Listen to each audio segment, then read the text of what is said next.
class and counter pass. এবারে টি-20 বিশ্বকাপে চলছে ছক্কার এক উন্মত্ত উৎসব। আগের সকল রেকর্ড ভেঙে দিয়েছে 2026 টি-20 বিশ্বকাপ।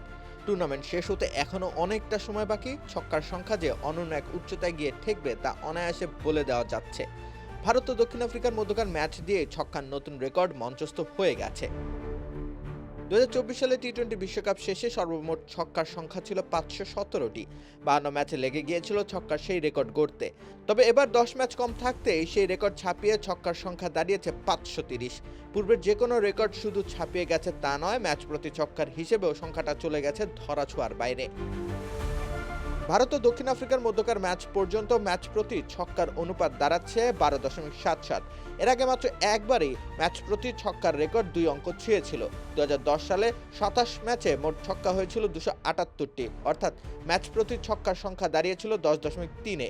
এছাড়া বাকি আর 8টি আসরে ম্যাচ প্রতি ছক্কার সংখ্যা 10-এর কোটা টপকাতে পারেনি। এখন পর্যন্ত এবারের বিশ্বকাপে ম্যাচ বাকি আছে আরও 12টি। ম্যাচ প্রতি 13 ছক্কার গড় হিসেবে আরও অন্তত 156টি ছক্কা হওয়া সম্ভব। যদি 10টি করেও ছক্কা হয় ম্যাচ প্রতি, তবুও সংখ্যাটা দাঁড়াবে 120, অর্থাৎ প্রায় 650 ছক্কার একটা টুর্নামেন্টে পরিণত হতে পারে 10ম টি-20 বিশ্বকাপ। টুর্নামেন্টের পরিধি আরও বিস্তৃত না হলে এই রেকর্ড ভাঙতে বেশ বেগ পোহাতে হবে, সেটা প্রায় সুনিশ্চিত। রাকিব হোসেন রুম্মান, খেলা 71।